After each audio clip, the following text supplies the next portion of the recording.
And we are live for episode 14 of A Screw Loose. I mean, way more episodes than that, but really the 14th, like, regular episode of a Screw Loose. But it's never regular, is it, guys? Never regular. No. What's regular?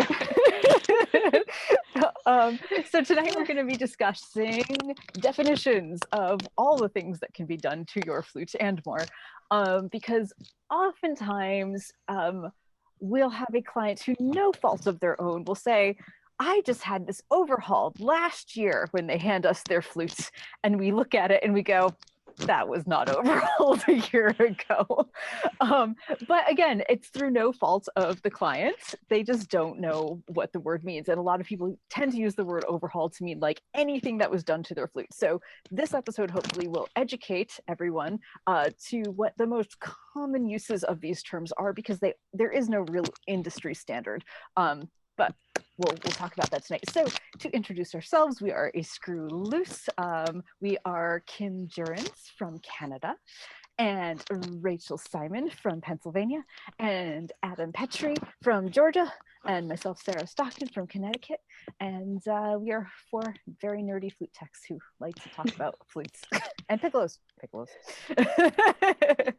All right, guys. So we, I think, makes sense to start with an overhaul. Yes. Yeah. All right. Can you move your mic thing? Because I think your Is mic it is scratching in your hair. again? Okay. Yeah, I'm sorry. I need to get one of like Rachel's nifty headset things. So like I'm an air traffic controller. Yeah, well, it's That's great, okay. but like, well, I don't, and yeah, I mean, one of my rats ate my other headset, so I've been scrambling since then. It's okay. We'll just make do. I still love him, but Unprofessional. What an unprofessional rat. what an unprofessional rat. Okay. So, Kim, you put together a beautiful slide for us that I will share. Screenshotable. This is the idea. Yes, indeed. So I'm going to share this, and it gives a pretty great overview of what happens during an overhaul. If I can find it, there it is. Okay, can you see it? Am I sharing? No, wait, not yet. Not yet. Okay, how about now? No, you are. You are. Almost. Right. There we go. Yeah. I see it. Yay. Super. Okay. All right. Cool. So, Kim, why don't you? Well, okay. So we could do this two different ways. So, I have a video that goes along with this, but Kim, do you want to just kind of give a brief overview, and then I can like show the video and actually show people what all this stuff is? Yeah. Okay. So the biggest thing with an overhaul is that you're trying to get it basically back to as new as possible, sometimes better than new. Mm-hmm. And what that means is you're taking off pretty much, if it isn't metal, it gets removed. So all of the pads, all of the felts, all of the corks, all of the everything. And then one of the big things that happens with an overhaul that isn't necessarily possible with other things is the keys are also refit, because over times they will move back and forth, and they will wear, and they will get wiggly and wobbly, and that will impact the stability. So we do a thing called key fitting, which is that removing of lateral side-to-side play, and some other things. We also will take any like scratches out of the actual mechanism part. There's a steel rod that goes through, and sometimes it gets scratched up, just needs to be a little bit polished so that it's not grabbing on the keys. The other thing that is done during an overhaul that can't necessarily be done at other times is on like a global level is the correction of tone holes. And that's something that we really have to wait to do until we're overhauling, because it changes all of the components of that. It changes the pad and the stabilizer and the tone hole surface itself and all of the geometry. So that's another thing that is done during an overhaul that isn't necessarily able to be done during like a COA. There's some rare situations where we might do a bit of that during a COA. And then the other thing that happens that a lot of players I think aren't necessarily aware of is, at least for us, our group, is we do an awful lot of playing in of the pads, because when you're putting all new pads and all new felts and all new everything, they kind of have to settle in. It's a little bit like when you get new shoes or new jeans or anything like that. They do have to kind of settle in. And one of the things that professional flute techs tend to do more than other environments is that we'll play them in. It's not uncommon for me to actually play in an overhaul for 2 to 4 hours, sometimes more. If it needs it, it gets it. So that's another part of the overhaul process. That is why it takes so long. And it's not like I can't do it in 2 days, because I often will play it for 3 days over time. So that's pretty much the overhaul in a nutshell. So fabulous. That was a great introduction. Thank you. All right. So I have a video. There's a lot. Yes, there is. And I have a video which was actually far longer than I thought that it would be, but it's still way too short and doesn't actually cover nearly half of what we do. But I will show that. If any of you guys haven't seen this yet, so if you see, I'm so excited that you want me to like pause, and so we can like dissect, or we can like dissect afterward. But a lot of what Kim just said about the pads, I don't even discuss in this video. It's like mostly the prep up until you start putting pads in, and then once the pads are like the longest part. So like if you think what you're seeing on the video is like mind-blowingly a lot, like it's just. That's the easy bit. That's the easy bit. Okay, so here we go. I'm going to share my sound. I'm going to optimize for video clip and overhaul overview. Here we go.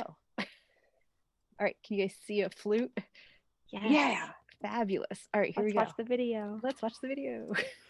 So we're looking at an overhaul in process here. And this is the complete disassembly stage of things, where I've got all of the rods and screws and the pins pulled out of this flute, and all of the pads, felts, everything is completely stripped off. There's no kickers, there's no, basically everything squishy is gone. And I've left some of the keys on here just to kind of demonstrate some of the things later on, but normally absolutely everything would come off. I have already done the first round of cleaning and polishing on this. It was quite dirty when it came in. So after everything is clean, the next thing I look for are dents, and this head joint is pretty well dented up. Ooh, it's a good one right there. In fact, really the tenon is kind of so out of round that it doesn't actually fit into the flute body at this point. So any major scratches or dents will be getting taken care of as well.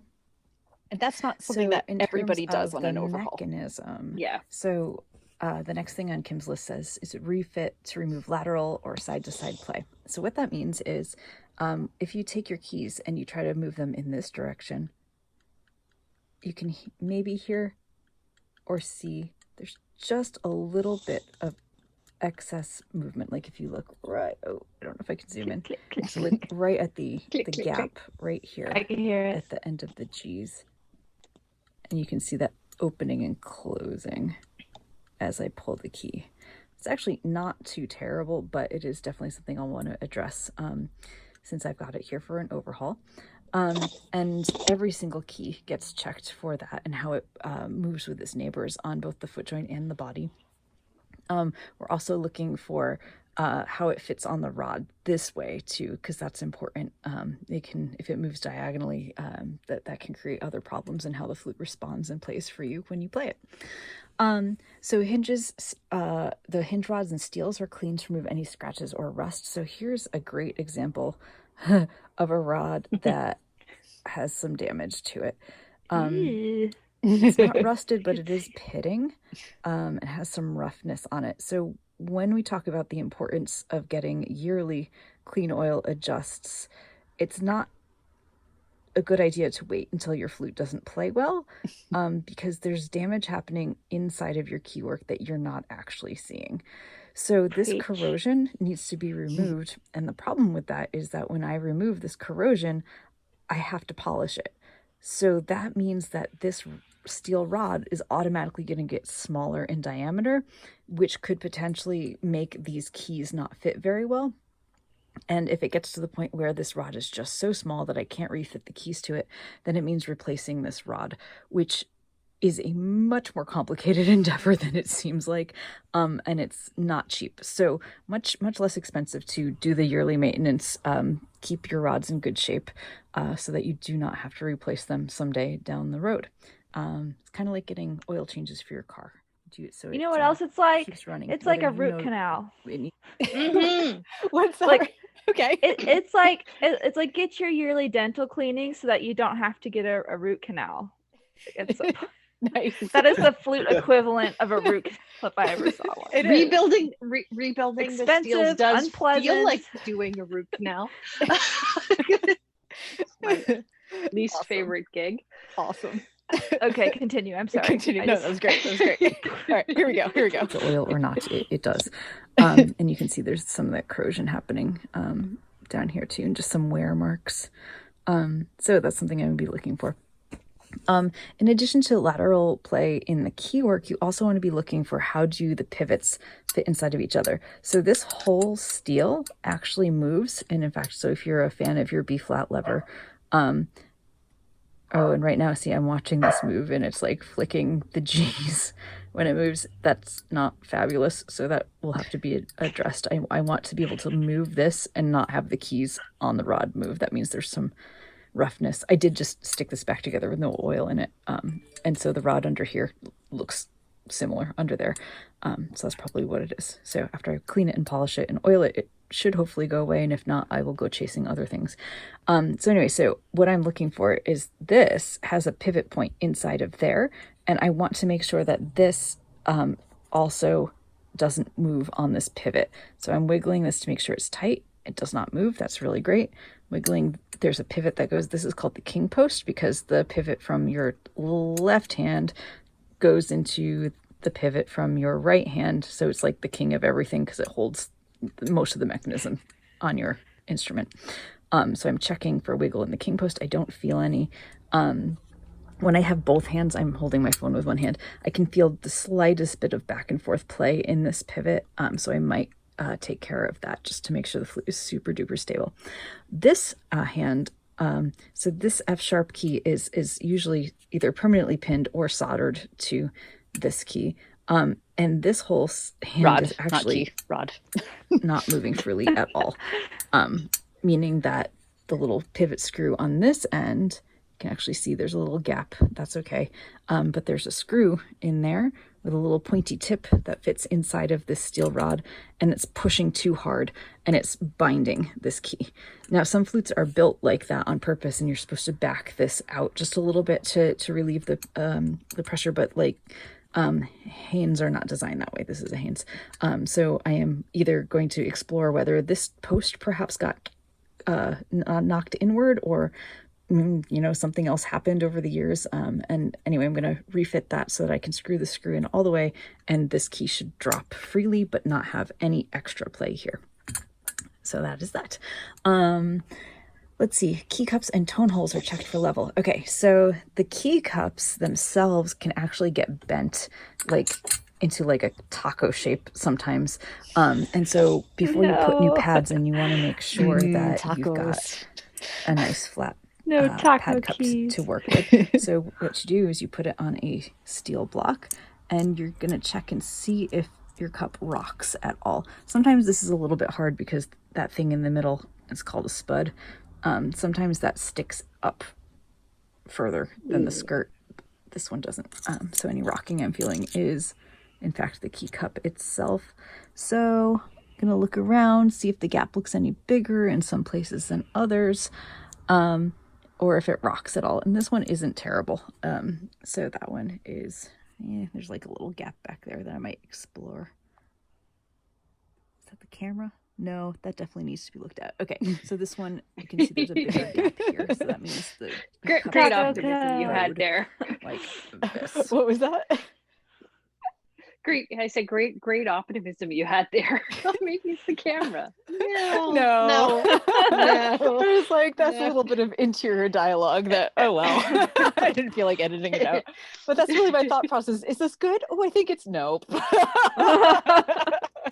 Well, and sometimes you will get, to be fair, sometimes you will get keys that are functionally like flat, but they've been warped so much over the years that you do have to investigate whether it's rocking because it needs to be corrected, or it's rocking because it's been corrected about 550 times and that's the best it's going to get. Right. Or if maybe that skirt edge is just a little bit short, but the cup itself is flat. Right. Because, and especially with older instruments that were like handmade, boutique, like really old Haynes, really old Powells, that kind of stuff. It's important to kind of remember that those were made by hand in a very different excuse me, in a different way than we make them by hand now. Exactly. So things that we wouldn't necessarily see on a flute made this year are not considered defects on flutes that are from that era. That's just how they were built. And they're still very functional. Yes. Okay, onward. Almost there. So we'll have to straighten that out. Anyway, so you check every single one of those, make sure that those are nice and flat. So the tone holes need to be checked for levelness and to make sure that the rims are in good shape. So this flute, you can see there's a little bit of roughness. Oh, a lot of bit of roughness. Scratch. That's not cool on that tone hole rim.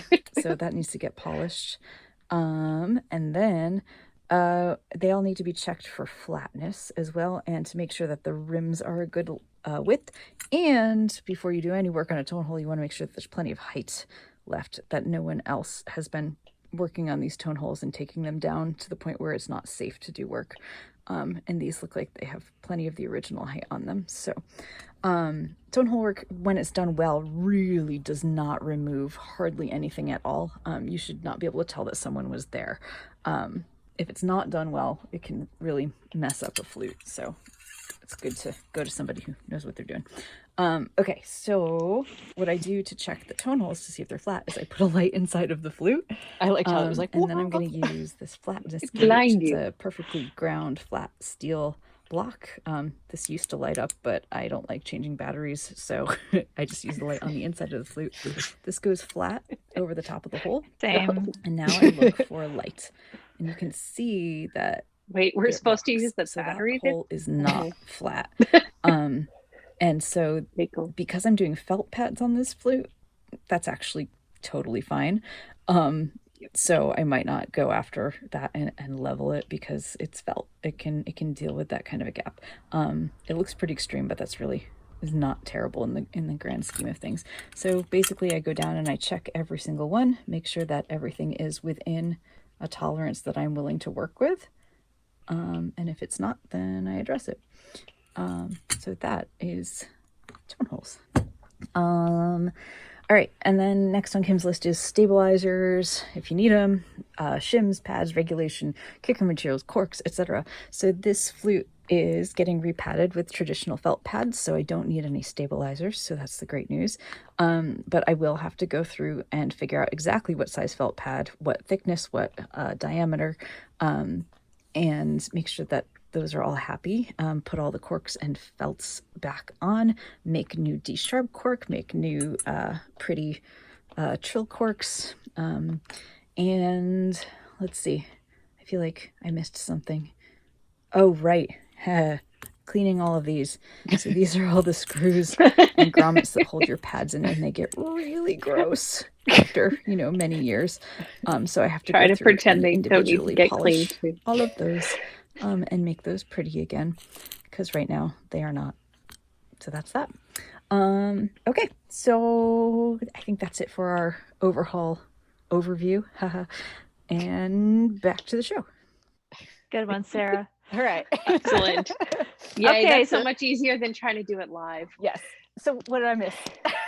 Okay, so you basically brought us up to the point that takes where from here on out takes the longest. Mm-hmm. So Yes. that was the fastest part. The one thing that I would like to add about the tone hole thing, because you mentioned because of the felt pads, I think all techs kind of float at some point in their lives between everything has to be absolutely flat all the time and no. And the truth is with felt doesn't need to have a completely level surface. Would it benefit from it if it happened to be there? Yeah, sure. Right. If it was like absolutely, but the reality is that felt does have a little bit, especially woven felt, it has enough ability to compress that it isn't always beneficial, especially on really old stuff or things with delicate thin metal, Right. to go at it and just do it unless it's going to have more benefit than harm. So for example, this flute is getting woven felt because that's what it was built for, and that's what the client requested. But I am actually going through, this is actually, I'm set up and doing the tone holes, I'm doing that this afternoon. And because a lot of them did have the damage, the on divots, the rims, right? And so like, if it hadn't had that, I maybe would have just made them a little bit narrower, like a little bit more uniform, because back then they just sort of like left the soldered tone hole kind of like, they didn't do much to the top of it. Like they just sort of like made it flatter and then like moved on. But the rims really vary in width on this. So I might have just gone in and like made the rims more uniform, but on this one I am just smoothing the tops of all of them, but I'm not doing it to level. Like if I was putting like gold pads on this, I would be like doing it in the dark and like looking for any bit of light, right? And like, but here I'm just gonna go, okay, that's flatter. Okay, I don't see any more ridges. Yeah, so like the end goal, so the end goal is kind of different. So if you've got felt pads in a tech who said they leveled them in like 3 years later or 10 years later, someone's like, well, I don't know, they're not like completely level. That's actually okay. I mean, there is a gradient there, so it's not like your former technician well, yes, there's like, there is a window though, where if there's like a tiny bit of light leaking through, that's not necessarily a bad thing on for a woven felt pad, especially if it's older. I've had to do the phone call to Haynes 3 times. Hi, you have no tone hole left. What do you recommend I do? Woven felt pads and clean them up as much as you can, because you can't do anything else. It's brutal. There's nothing else you can do. So don't go haywire. Rachel, what were you gonna say? Sorry. So also with overhauls, you know, all those things that Sarah pointed out that are potential, you know, problem points, fixed points, extra things to do. The older your flute is, the more likely that it has more of those. So that's why instruments that are, you know, more than, I don't know, what would we say is like an age range here for what we call, let's just say an older flute, it is likely to take longer than a late model. I think anything more than like early 90s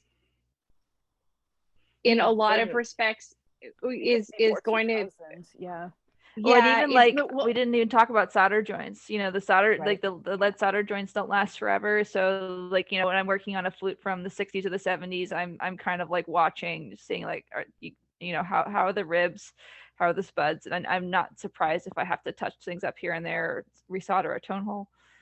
Well, and Overhaul is also not a rebuild, which is a sort of a different thing. A rebuild is when you're actually replacing tubing and stuff like that. And to be honest, like on an entire instrument, it is rarely worth it to rebuild all of the keys. And so if you have like, for example, because we've all had them in the shop recently, like a really, really old Haynes, if it's a really, really old silver closed hole Haynes, they're lovely instruments, but they're also not worth financially or playability wise replacing all of the steels, replacing all of the tubes, replacing all of the like all of that kind of stuff, because you're talking at that point multiple thousands of dollars, and we haven't even gotten pads yet. But if the bones are good on it, the mechanism is good, and it just needs some key fitting, then yes, overhaul it all day long. Totally different. And so, like, go for it. And every flute is totally individual in that respect. So that's something that like your flute tech will, like, I would have to say, like, this is an older Haynes, but it actually has, I'll have to do actually surprisingly little key fitting on it, like compared to a lot of similarly aged Haynes that I've worked on. So it's really specific. It's really, oh my gosh, I've got one from the 20s here, and I will hardly have to do any swedging on it. Weird? It's stunning. I mean, like, yeah, it's a gorgeous instrument, and it's a closed hole. Yeah, I love that flute. Which is a good point for if somebody's like, "What? I talked to my friend and they have the same make as me, and they were quoted this and I was quoted this, and those are two really different numbers. Sometimes that's just because of the amount of work that needs to get done. I mean, if you don't need a lot of tone hole work and you don't need a lot of key fitting, that's closer to sort of like a repad, and that would be less expensive. And then if it needs a ton of this and a ton of that and a ton of that, then of course the price is going to be different, because you're talking about 5 hours worth of labor difference, right? Or more. Exactly. Yeah, exactly. So now that we kind of gave an overview of the immense amount of work that goes into an overhaul, at least for a professional level flute, and hopefully that helps people to understand why they are priced the way that they are, because they really do take hours and hours and hours of label. We didn't even get to the pads yet. We didn't get to the pads yet, right? So like it's an intense amount of work, and it's an intense amount of knowledge and an intense amount of detail. And if you don't get those details right, then the result is kind of disappointing. So it really does take it takes a lot to do an overhaul well. But you may also hear the term overhaul used at a general band repair shop on, say, like a flute that gets played in marching band. So that term is still legitimate, but they are not doing this to a marching band flute. So Kim, as someone who used to work in that environment, why don't you tell us, if you get your student Gemeinhardt overhauled, what's going on?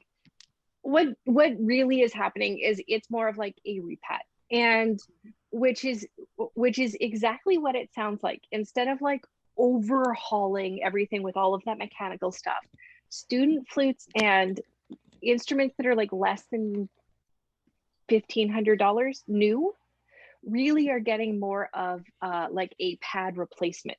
So they may still be getting new felts and stuff like that, but all of that like precise key fitting, the reality is the flutes aren't built to have that kind of precise key fitting, even brand new.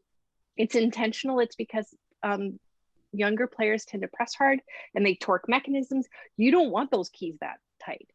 So the biggest thing is, the other thing is that terminology often gets passed down from like corporations, where they hear a term and then they use the term. So you do have to be really careful, having worked in the environment where that term got passed around, from everything from completely rebuilding it to our check over. You do have to really double check, especially if you're going to like general shops that do all sorts of instruments and aren't necessarily specialty shops. Check what they mean by an overhaul. Always ask. You should be very empowered to do that. What do you consider an overhaul? Because even amongst professional repair techs, like that do professional flutes, what we mean by an overhaul sometimes is different. Sometimes we will take all the scratches out. Sometimes we won't. Sometimes we'll take all of the dents out. Sometimes we won't. Sometimes they're polished and buffed on a machine, and sometimes they aren't. So asking what your shop considers an overhaul is really, really important, because it's important that you know what you're getting, especially when you're spending that kind of money. But yes, a general place that would be like renting student level flutes is really doing a repad, which is about a quarter the work. So it's about a quarter the time, which is why there's such a cost differentiation. I know that the place I used to work at, overhauls were literally labeled by estimate only. There was no price, because they did them so rarely that there really wasn't a price tag for them. They were all very custom, and it was all done by, if the technician working at that specific location was actually skilled enough to do that level of overhaul. So I was a professional flute tech that happened to be working in a retail place. So we do exist, but not always. So it's just really good to have a good dialogue. Awesome. So we should move on and talk about the other most frequently, actually more frequent than an overhaul, really. So actually that's something that people ask, is like, how often should I get my flute overhauled? Which is a very wide-ranging response depending on who you are, how you play, and what your flute is, right? So you'll hear everything from 5 years, get it overhauled every 5 years, to people who are like, 15 years. Yeah, every 15 years. Or like 30 years. Or 30 years. Yeah, or never. I mean, but probably more than never. So that's, it really does. It's definitely more of an individual response, but I think it's important for people to not be shocked if they get told that they need an overhaul and it's only been 5 years since their last one, because it does happen. It does happen. So, all right, COAs. So COAs are what we generally like. I don't know, Adam, you want to talk a little bit about what a COA is? I mean, with the COA, COA stands for Clean, Oil, and Adjust. Mm-hmm. And that's basically the steps that we go through, but as we've mentioned, that can vary sometimes by who is actually doing the work. So for me, clean is to take it apart, ultrasonically clean the body, and to take the mechanism completely apart, taking pins out if there are pins in the mechanism, like the trill keys, left-hand, right-hand stacks, and then to clean out the insides of the hinge tubes, polish the steels, to make sure everything's really clean, and then putting in new oil. So that's the oil step. And that also includes rollers and things like that. And then adjust for me, and in most shops, is to go pad by pad the whole flute, making sure each pad seals to their respective standards. And then the adjustments also go to adjustments between keys to make sure that they're sealing at the same time, and that everything is synchronized, to put it in common terminology. And some people will include, some minor joint fitting in that, some won't. Some will include minor dent work, some won't. Some places will replace a head cork every single year. Some places will do it every other year. It just kind of depends on their specific standards and their philosophies behind their work. Yeah. And Kim had another little infographic for us with this, which I think is probably. I know it's a lot of information to come at people. So I sort of figured that the little splash screen thingies would be perhaps helpful for. Yep. So what's really great about this is that it's basically everything that Adam just said.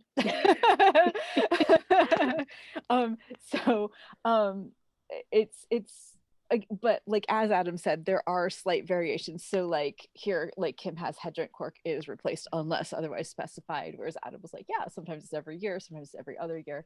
So there are going to be minor variations with that. But I think the important thing to point out here is that the difference between a COA and an overhaul is that you don't take off all the squishy things. No squishy things. So that means that you can't always get to all of the tarnish because you will damage the squishy things. Well put, Sarah. Thank you. So Rachel, do you want to elaborate anything on that? On squishy things?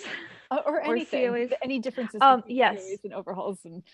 Yes. Okay. Well, actually, especially differences between one COA and another, because there's a lot of variation in price from one COA to another, and there are costs involved with servicing flutes. I mean, certainly our parts cost money, but most of what you're paying for is labor. So if you're going to pay for the amount of time being spent on your flute generally, and that's where the COA service is not standardized, in my opinion, because it varies so widely how much time an individual shop will spend on each flute. So and just it also keep depends. that in mind. And it's also like part of their ideology. Like some places refuse to polish key work, because of how they feel about the way it affects pads. Whereas some places include polishing the key work by hand as possible in the COA. Some places mandate that you always pull pins and clean the insides of everything. And then there are shops from major dealers that feel that they don't need to pull pins as long as things are still moving. And, so it's important to ask these things, because the pins, in my opinion, need to be pulled in every COA because it gets dirty in there. I agree. But there are well-known institutions that, don't feel that way. So it's always good to ask. And generally, if you show interest in the work that's being done, your technician will probably respond favorably to that, because it's if your technician doesn't like questions, find another technician. It's our job to answer your questions. We all have bad days. We all have bad days. Well, yes, but generally speaking. And some of it is also the approach. Yeah. The way that you approach a technician, because that is a thing to consider as well. We're human. But typically Approach us with coffee. We like it when give us time clients- to respond before asking us again. Yes. You Don't know, like text Griffins us and at Harry 3 in the Potter? morning. That's rude. What's that, Rachel? Oh, like Griffins and Harry Potter. Exactly. Have to be nice. But no. So, but for the most part, if you show interest, we'll respond favorably because it shows a mutual investment in the endeavor. Yeah. And that's something that we enjoy. We enjoy that collaborative effort. Right. And we or at least I do. And I think the 4 of us do. Yes, absolutely. And like we all work so hard to be good at this and to do the best possible job that we can, that like we want people to understand why it is that we charge what we charge and why we put in the time that we do. And I mean, that's honestly why this show exists. Yeah, because it's like you send your flute in and it comes back and it's a little shinier and it plays a lot better. and if you think, if you don't understand the process of what actually goes on behind the scenes, maybe you think that we just kind of look at it, give it a little spit shine and like, tilt a pad or like,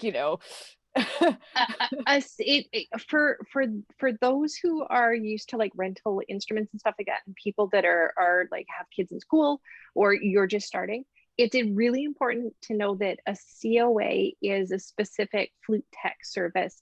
It is not what you would get if you were to walk in as a player and to like the general music store and say, I want my annual like check over. An annual check over is not the same as a COA. For most retail places, a check over is what they can do in an hour, which is not a COA. Just to clarify, you saw all the pieces. So, and there's nothing wrong with that. It's just really important to understand that those are 2 very, very different services. So if you're going specifically for COA, that's different than, hey, can you give it an annual check up at a retail place? Right. And I think this kind of also lends into the reason why you may see different prices for different levels of flutes, even from a professional flute tech. Like I am not going to spend the same amount of time doing a COA on a 200 series Yamaha as I am going to on a solid platinum Powell.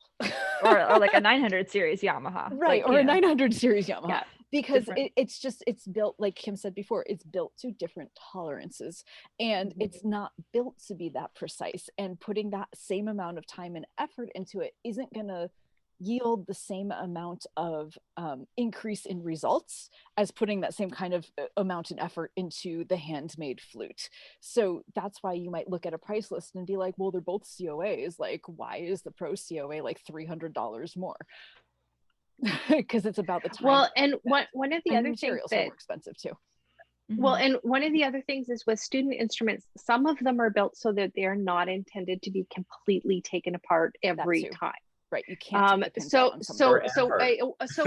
Forever, and that's actually directly from the manufacturers. That's not an opinion piece. That's actually the manufacturers go, well, we don't actually intend them to come apart. They sell new for $600, right? So part of the so it is also important to kind of understand that different levels of instruments, a COA means a different thing sometimes as well. Yeah, and it's good to ask questions, and I think if your technician doesn't love talking about what they do, that just, I can't imagine that being a thing. Like I don't know, like I can't wait to if someone asks, in detail what I did to their flute, like, oh, I can't wait to show you. Like that was why that is the big reason that I opened my own place and left the retail world. It wasn't that I didn't love working retail, and it was that I wanted to give clients more time, and I wanted to be able to do specific services that just weren't in the guidelines of a retail shop. And that doesn't mean there aren't amazing techs. I want to make sure that that's like really clear. There are amazing techs working in retail shops. So this isn't it's just that they have different timelines that they have to follow. And we get to make our own. So you do have different services. Yeah. So let's talk about so speaking of different services, so other than a COA, you drop your flute, or someone right, it gets knocked into, or like you just pick it up one day and suddenly like nothing works, right? So that might be something like quick fix, triage, right? You bring it in, we rehook the spring, we like put solder back in the spud that fell out, like whatever it is that suddenly, I know, made your flute not play.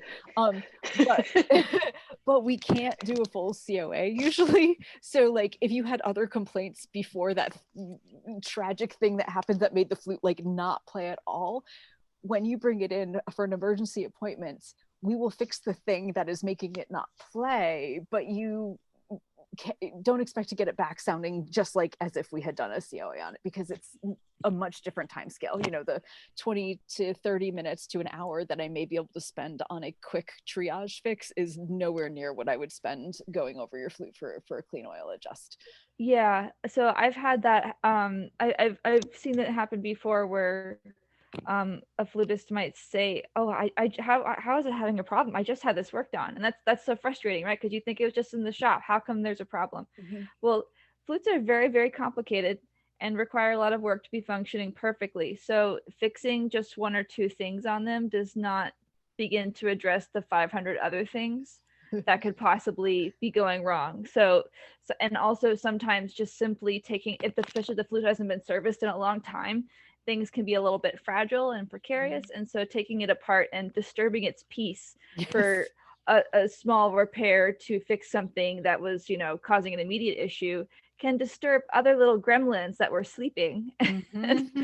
And then a few weeks. So that's another reason why a technician might say, I can't actually perform this emergency repair because it's not safe to do so, if that makes sense. Mm-hmm. Absolutely. Yeah.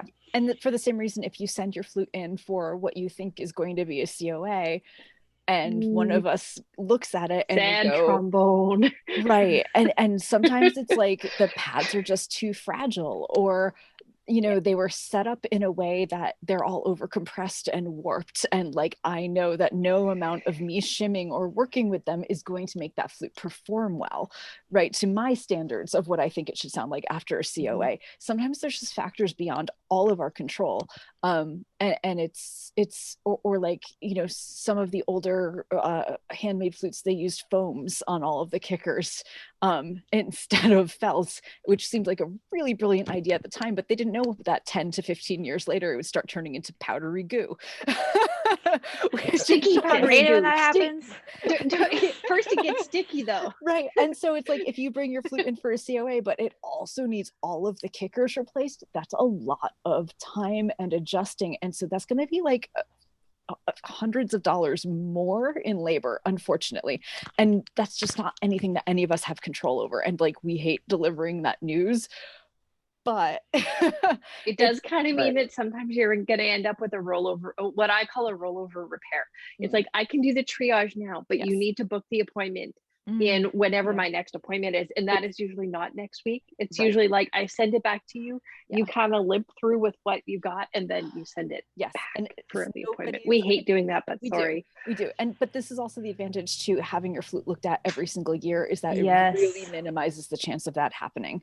It usually happens when a flute hasn't been seen for multiple years and things just deteriorate to the point where it's like you literally can't do anything to it, because like Rachel said, if you do anything, it's just going to make it worse, because all the gremlins are going to wake up.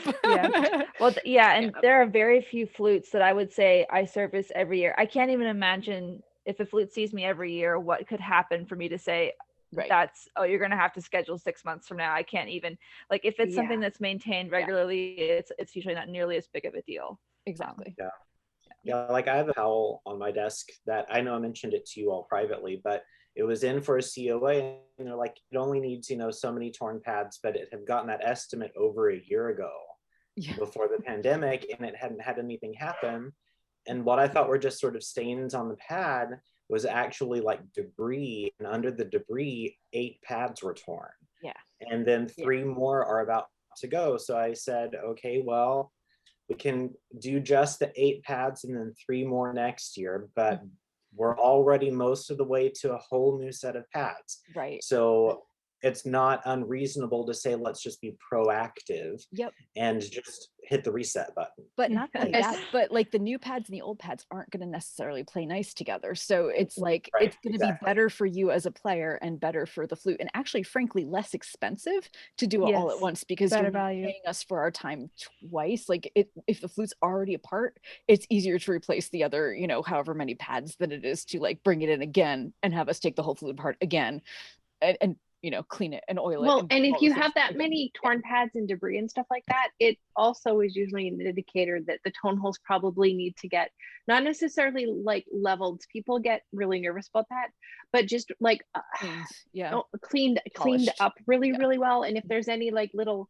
like imperfections that have happened just from wear and tear, and like mechanism and stuff like that. So I mean, it's the time we can do all of that, which means that the flute will play much better for you too. Right. One thing that we did not discuss is we did not discuss the difference between an overhaul and a repad, Yes. which is a Yes. Do you want big to talk about difference. that? Let's talk. So the difference in my book, an overhaul and a repad, is an overhaul is completely stripping the instrument down to metal only.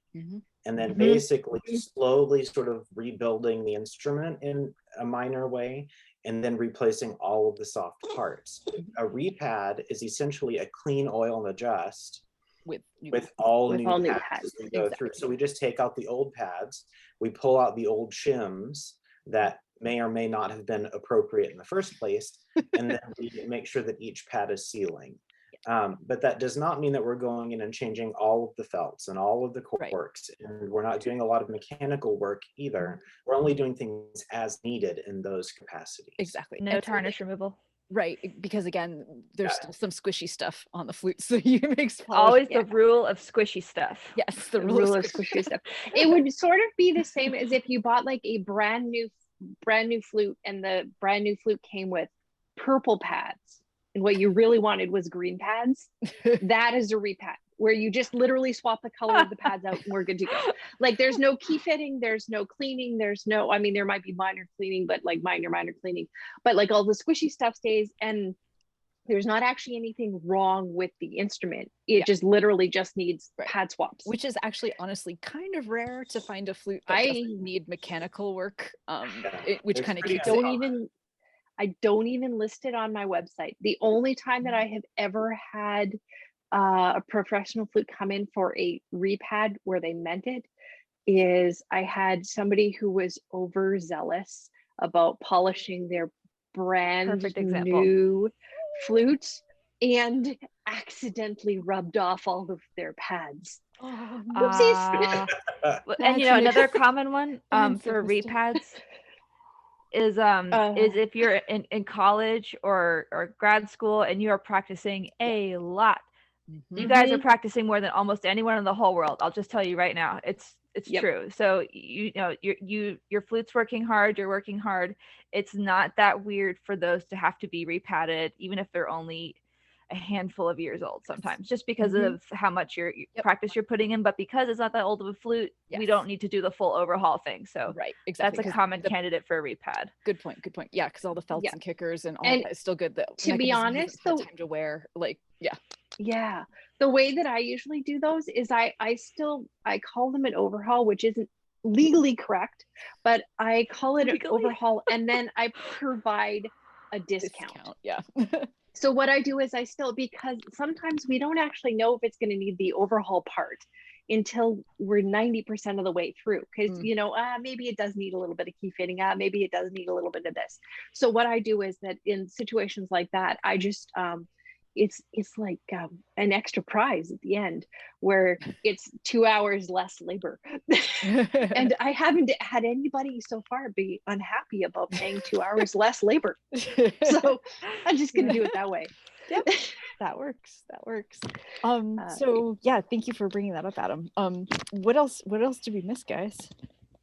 Let's see. A play condition. Okay, so sometimes you'll Yeah, hear play condition. yeah, a play condition. So that's Oh, kind of these are- more like what Kim was talking about in that basically you look at it, you like fix the fuzziest of the notes, and then you send it off. So you're not really cleaning anything, you're not really oiling anything, you're like just, you know, maybe the B flat is a little bit fuzzy and you've got a little bit of lost motion in the D, like, and so it's yeah, basically Touch make up. play better. Play conditions are usually what will happen from year to year on rental instruments. So if you hand your rental instrument in, we will they will do a thing called a play condition, which is literally make it so it is a condition that it will play. Exactly. So this is not That's where the really term comes something from. yeah, so it's not really something that is done to professional or upper level flutes. It's No, not a term it's- that you don't want to get a play condition on your Brannon. all of the notes will play. There will not be much lost motion. That is a play condition. Right. But on the other hand, if someone comes to me and they have, you know, their beloved Armstrong from 1985, and it just, you know, honestly, it's not financially worth it to do a full COA on something like that sometimes. And sometimes they play weirdly well. So Yes. right. So It's on very that, confusing to us. yes, it is. So sometimes I look at it, I go, all right, I'm gonna make your F sharp a little bit better, and I'm gonna change your head joint cork, and like, see you next time you need something. So, And it really that is a kind of case by triage case stuff basis. is Yeah. really much more common for the under $1,500 flute crowd. Play Yes. Right. play conditions kind of like we make it lots better. But even those, I mean, it's not bad to have them come in for some annual maintenance as well, because there are certain brands that tend to rust if you don't bring them in. And it's not necessarily a failing of the material. It's just the way it is. I mean, I wish it didn't happen, but having your instrument at least spot oiled once a year is not a bad thing. Do not do that at home though. Right. And I don't think that any of us are going to take in a flute and go, ha ha ha, I'm going to charge the maximum just because I can. Like, quite the contrary. I'm just like, oh no, I feel so bad. Exactly. Like, we're going to be honest and be like, okay, look, this is your flute is lovely and it served you well, but like, I cannot charge you X amount of dollars because, like Rachel said, if we go poking at the gremlins, they're all going to wake up and it's going to make things a lot worse and a lot more expensive. Yeah. I'm going to change the head joint cork and I'm going to fix your F sharp and I will see you next time I need to see you. That's why I generally don't offer play conditions, actually, and I don't do that to be mean. I swear it's because it comes from a place of caring, because I don't want I don't want you to have a situation where we open Pandora's box. And if I think that's a possibility, I will just say it's better to just leave it as is. And so, especially if it's like, oh, my flute hasn't been worked on in 20 years, but I think that one of these notes isn't quite right, I'm going to say, let's do overhaul or nothing. Absolutely. Yeah. I usually will do like, the only time I will do a play condition other than on like an entry level student flute is I don't have time to have it get a COA that I know it really needs. Can we just like make it a little bit better until like next month, because it's coming in for because then everybody's really aware of what we're kind of working with here. And the expectations are very clear. Right. And it's protection for us too, because if I do a quick fix for somebody and then it never comes back and they say, oh yeah, Sarah worked on my flute, and I know that it's not anywhere near my normal standard. I was just trying to get them through their next concert. I was just trying to like save them. This is where that overhaul term comes into bite everybody. And then someone's like, well, it was just in the shop. And I'm like, you know, I rehooked a spring and I turned the screw. I know it leaks. I know it's this leaking, is not what you thought it was. Right. Right. And but then, you know, they're sitting next to somebody in their ensemble and they're like, oh yeah, I just saw Sarah found this flute, and the person sitting next to them is like, oh, your flute sounds really bad. Like, that's not good for me. Regardless of the quality of your instrument, if you paid under $500, you did not get an overhaul. I promise you. If you paid under $500 on anything other than like like, yeah, no, you didn't get an overhaul. You may have possibly on your Gemeinhardt entry-level flute or your Yamaha 200 I would series say got a student models. But you did not get an overhaul. I promise you, because if it takes me 40 hours, I'm not charging you $500. No.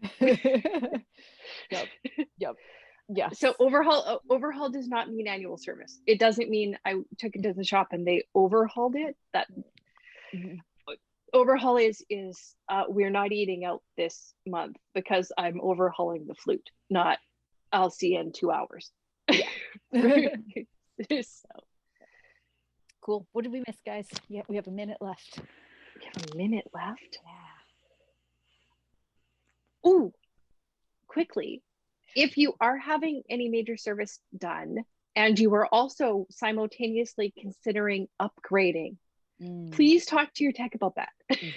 Because it may be that we look at things differently if you either I only need this to work for another 6 months, I'm upgrading, or maybe I'm upgrading, so should I even get any work done now, or should I? So please, if you are kind of like in that process of thinking about getting a new flute, it's a good idea if you're going to let your tech know when you go in for like your COA or anything like that, just so that we can kind of steer you in a more cost appropriate way. Especially applicable if if it's your child and they were playing on, Aunt Cindy's, flute that was in the closet for 20 years, and now they're in middle school and they're progressing, and we look at the flute and we go, oh man, like what can I do with this? And you're like, oh, we're shopping for an intermediate flute. Then I go, oh my gosh, phew, the pressure is off. Yes. Or I only need it for another 3 months, and then it's going in the closet. Right. And then that's a great situation for that. All right, well, let's just make it play. And then you take the money that you would have put toward a full COA and put it toward the new flute, because that is a better use of literally just we want to help you with that. We're not going to try and see like how many dollars we can squeeze out of that flute. I'll be happier the sooner that the new flute arrives, because that's going to be nicer. Well, and let's be real. We all know that having kids in school is a really expensive endeavor. So we want to do what is going to fit your family the best. We're not here to get rich. We're not here to get rich. So it really is, the more information you can give about that kind of stuff to your technician is also good, because it helps us cater to what your needs and what your kind of like long-term and short-term goals are as well. Absolutely. If you're going to be getting rid of it in 6 months, then we're going to give a much different assessment than if it's going to be yours for the next 10 years and you've got to make it work because this is the only flute you can afford for 10 years. Right.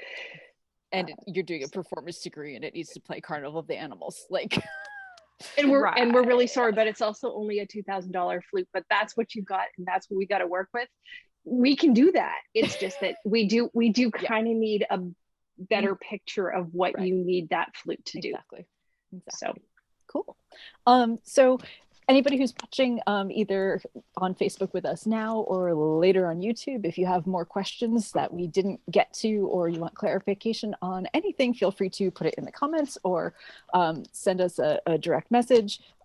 Comments are great because other people can see it and conversations can be started, and it's great to learn from each other. What's next week? Hey, another show like this. It is. Ooh, and to the person who wanted to know about the $79 flutes you can buy online, they are not designed to be serviced. No. I'm sorry. Nope. They're not.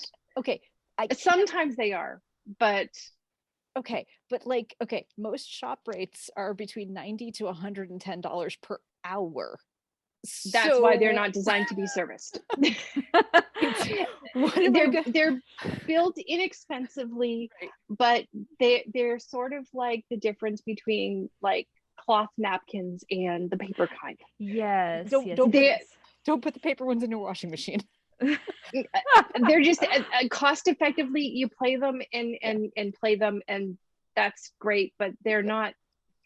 It makes no sense to go and get like a COA on those, and there are often no parts available. So if something goes wrong, when I was a young technician, and I thought that I could save the world, and save every flute, and that every flute was fixable. Oh, I learned a lot very quickly about why we don't work on those flutes. Because I'll put a spring back on for you if it falls off. I will also not charge you, because then I have no legal obligation to it. It's like scenery props in a play.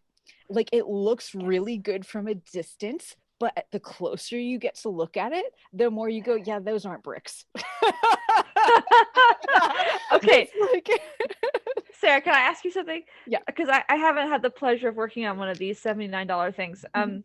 Is it the kind of candidate that might be good for someone that wants to try their hand at tinkering a little bit and like taking flutes apart? Not even for that. Oh my gosh, save your money, people. There's too much wrong. There's too much wrong. No, not like that, but there's too much wrong with them. Like, the ones that I have seen, I can't speak to all of them. So there are some unicorns out there, I'm sure.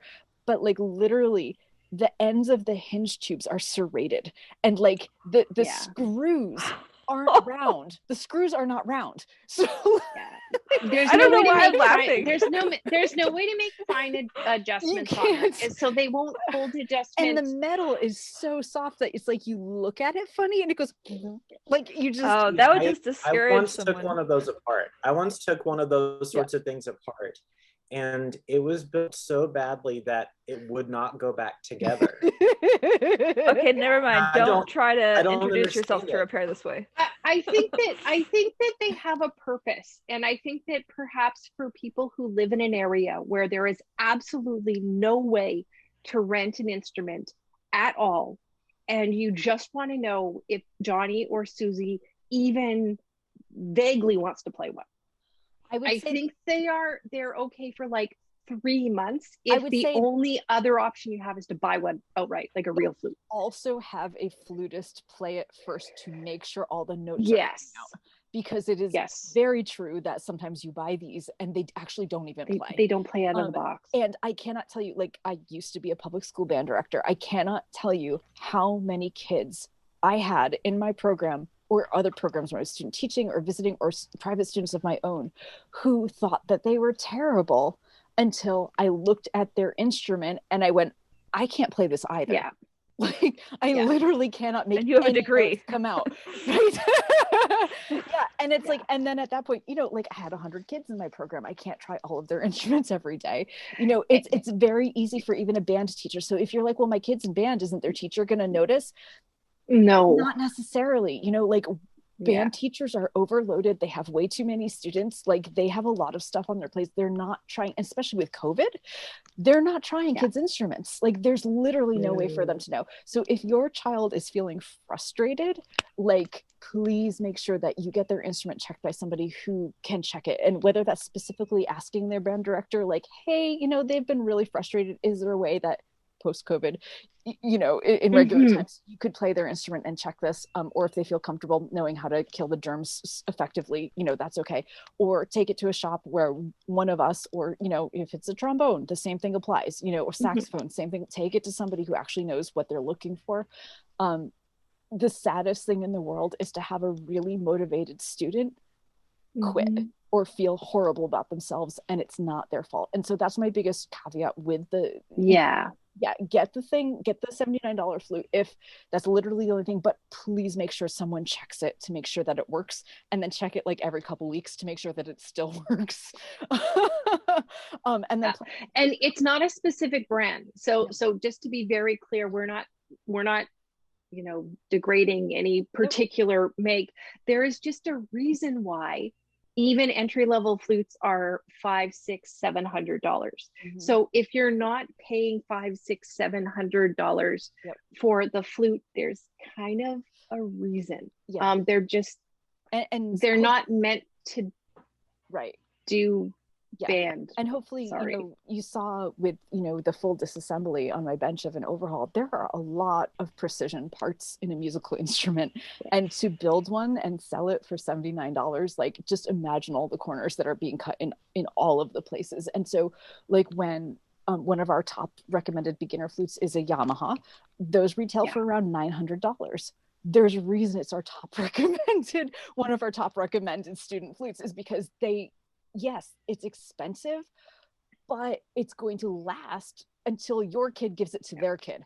So and it's serviceable. You can make those things play like, oh my like God, crazy. so good. I played professional gigs on 200 series. I still do. That's my outdoor flute. My outdoor flute for professional performances is an old Yamaha from 25 years ago that I repadded myself to make play.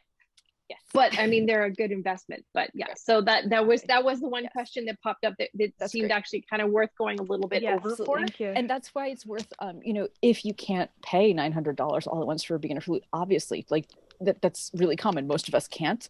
That's why rental programs exist.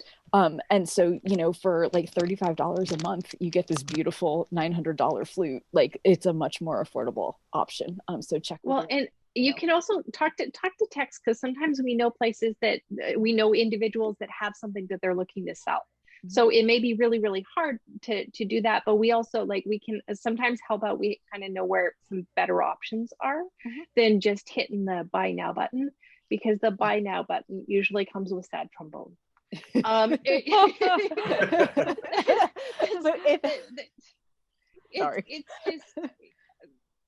Unfortunately, it's a bad way still to buy musical instruments unless you're buying from like a well-known retailer. Amazon's really well known, just they're not like a music store. But like so like for example, I have bought all of my personal flutes and piccolos online from Flute World, because I know that Flute World is like an established flute place, right? And they'll check their instruments, they have a guarantee. Like that's an okay place to buy flutes from, because they're, if you can also buy a dishwasher there, don't buy your flute there. That's I guess is really what it comes down to. If you can also buy a dishwasher, a playpen for your infant, roofing tiles, and a flute, and put it all in your buy now button cart, just skip it. Probably not. Okay, let's I think we've made our point, so let's let's move along. So yes, as I was saying, any other questions, throw them in the chat. We will be more than happy to answer it. We'll be back next week with a topic yet to be determined. So if you would like to request a topic for next week, please go ahead and throw that in the comments too. We do have a giant list of things to get through still, so we're not like, you know, we could come up with something, but you know, let us know what's on your mind, and even if we don't get to it next week, we'll get to it some other week. And we have an exciting guest coming next month, so keep tuning in on you know, our usual Thursday time, and we'll be here with many exciting things to come. So thank you, everyone. Have an awesome night or day or whatever time it is, and we will see you next time. Thanks for watching. Thank you. Bye. Bye.